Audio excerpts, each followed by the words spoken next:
When you sit a lot of people in a table to discuss, they will tell you the happy path. That is not always true. There is always this sentiment of, I know what I'm doing, but we only know what we are doing once someone else show you what you are doing.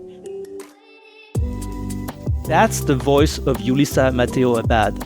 She is the founder of transformation consultancy Stemeria, serving leaders across government, private industry, and nonprofits. Yuli is also the innovator behind Mujeres TIC.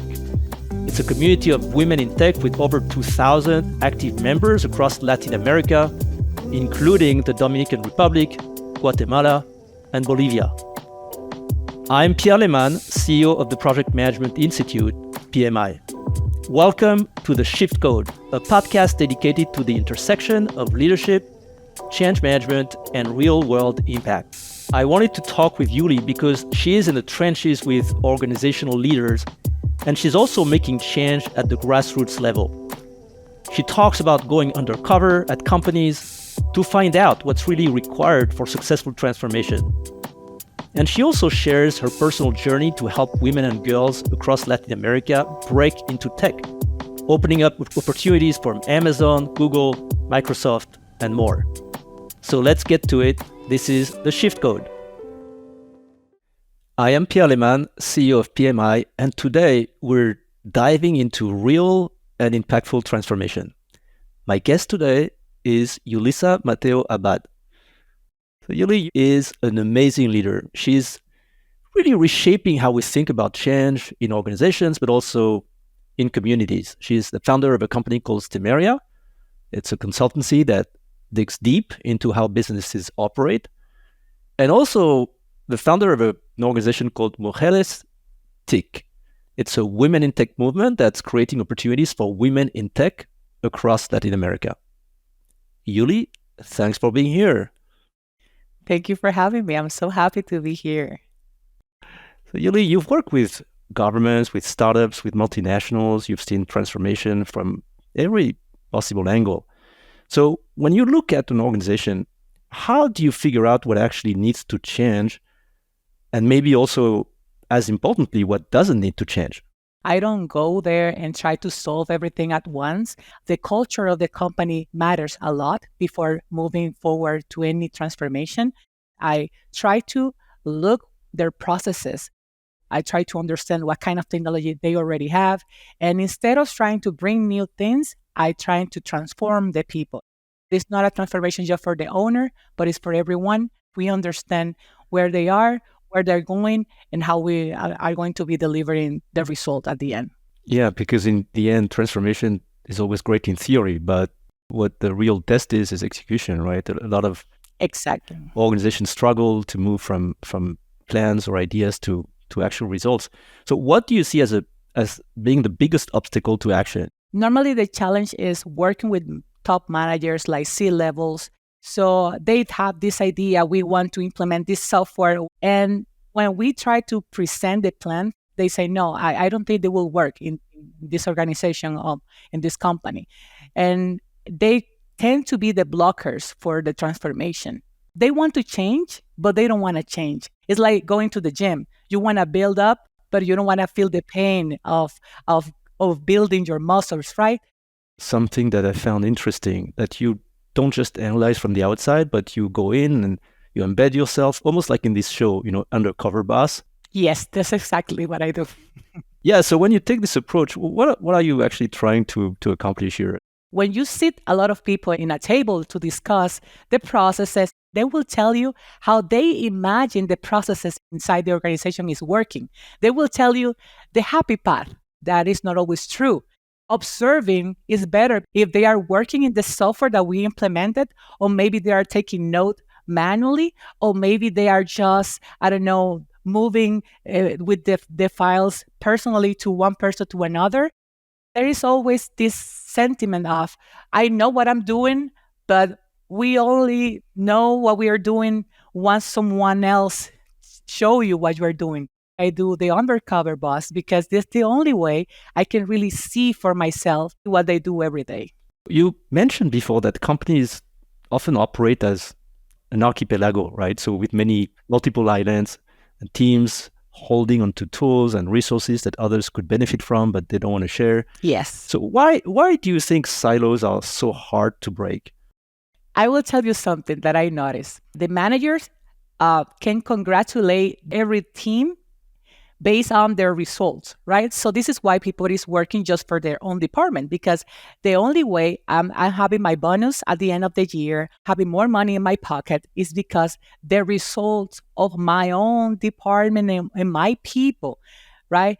Accounting and sales has nothing to do with each other. Like they are two different islands. And that is not true. That is completely false. Every single department depends on information from another one. And that's about the bonus system or other ways? Yes, bonus system, recognition, because it doesn't have to be money all the time. So, Yuli, let's shift gears a little bit to your work outside of consulting. Mersticks, you've created this community that's gone beyond what most people would imagine, right? A network of over 2,000 women with connections across Latin America. Can you tell us what inspired you to start with this in the first place? I was a single girl going into events, and there was a place in Dominican Republic where they were hosting technical events for JavaScript. I used to be a developer, so I used to go to different events by myself, but I was a shy girl. Like I couldn't even talk. One day, I raised my hand and I said, I'm not sure this is the right way, because I was learning this, and I think the way you have to do this is this way, and this way.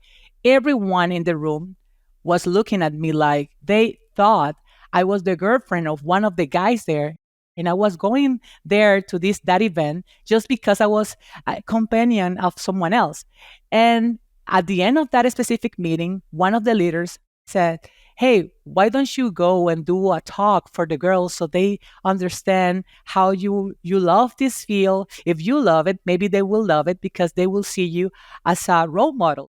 And I called my friends, like few colleagues from my university, 2 teachers that I had, and I say, let's do this. And I decide to do like a small flyer called Mersticks, and I decide to post this on Facebook. Microsoft saw this ad and they said, why don't you come and do the event here in our office? Because we can provide food and we can provide everything that you need, because we can see that more than 100 girls sign up for attending this event. So we had this amazing event. And at the end, we decided to do a WhatsApp group with all the girls involved. So that was the beginning.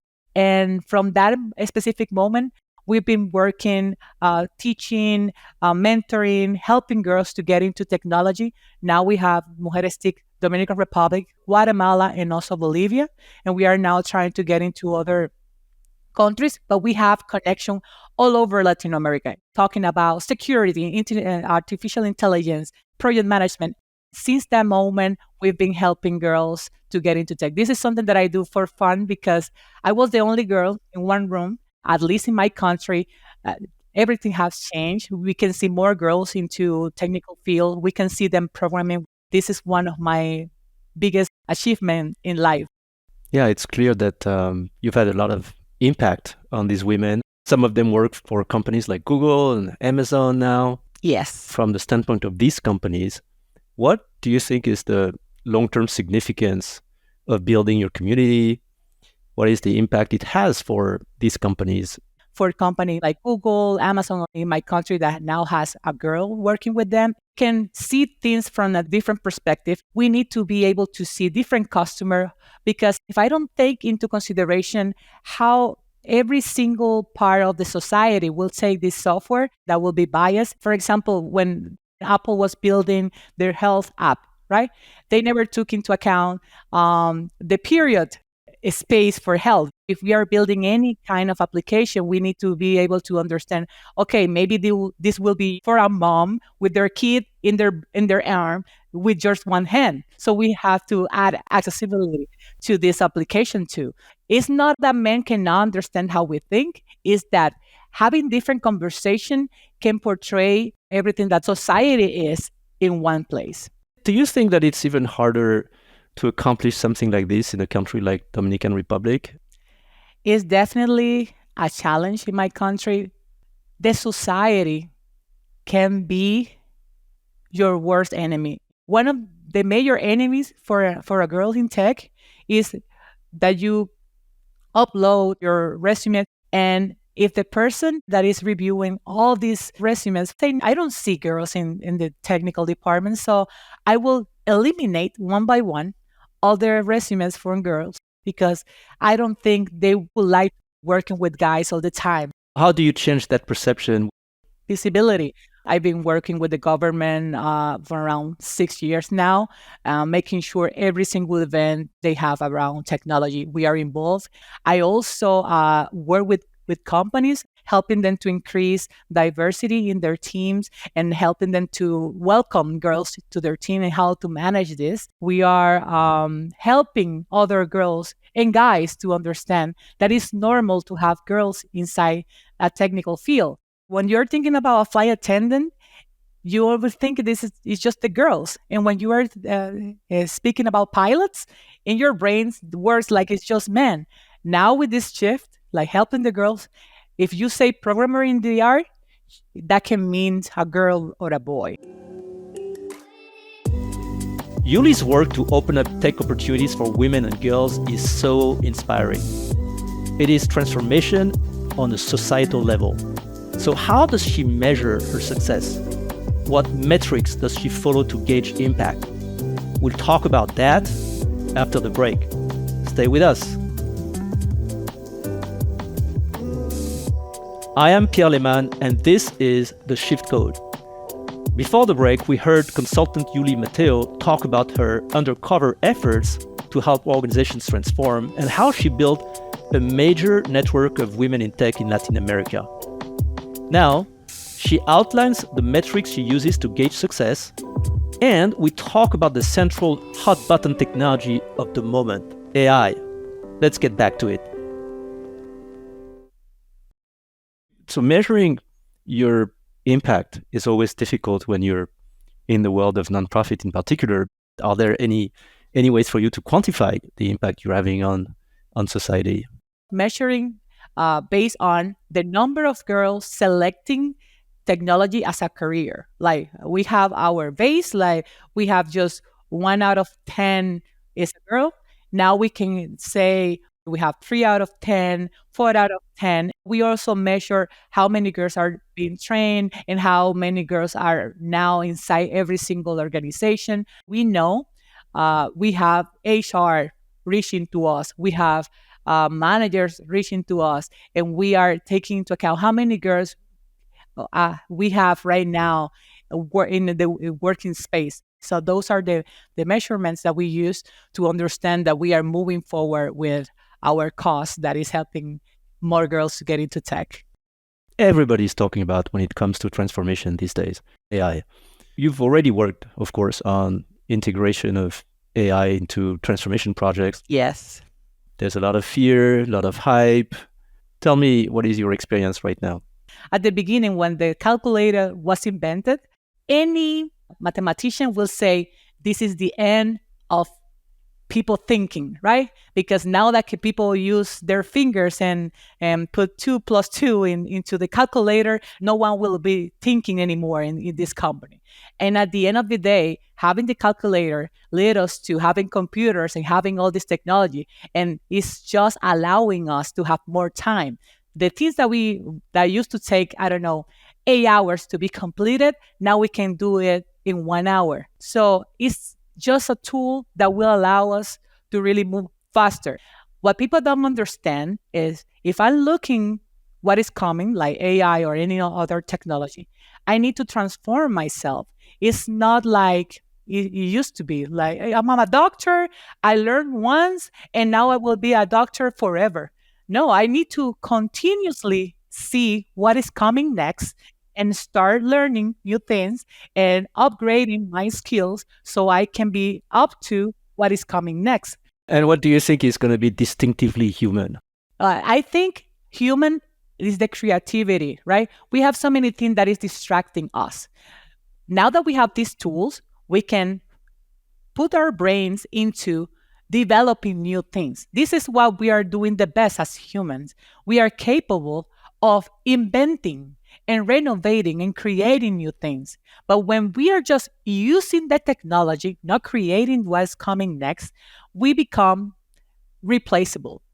Someone told me one day, if you can explain what your job is about, then it will be automated. Yeah, that's for sure. If you're lifting boxes, if you are just, I don't know, stamping checks, or if you're counting money with your hands, those kind of jobs, of course, will be replaced. I think it's best to have a machine doing this kind of job. AI cannot replace our singular experience, like the experience that a teacher can provide for their students, for the real life challenges that they will face. Even for us, as project managers, sometimes we are facing things that no one has seen ever before. So there is no way an AI have the answer. As human, we take decisions, risky decisions, and how we can handle different scenarios. So that's when we say, hey, this is really nice to be a human. It's really nice to be a person. It's really nice to be able to live this specific moment. Thank you, Julie. Thank you for sharing your perspective, your stories today.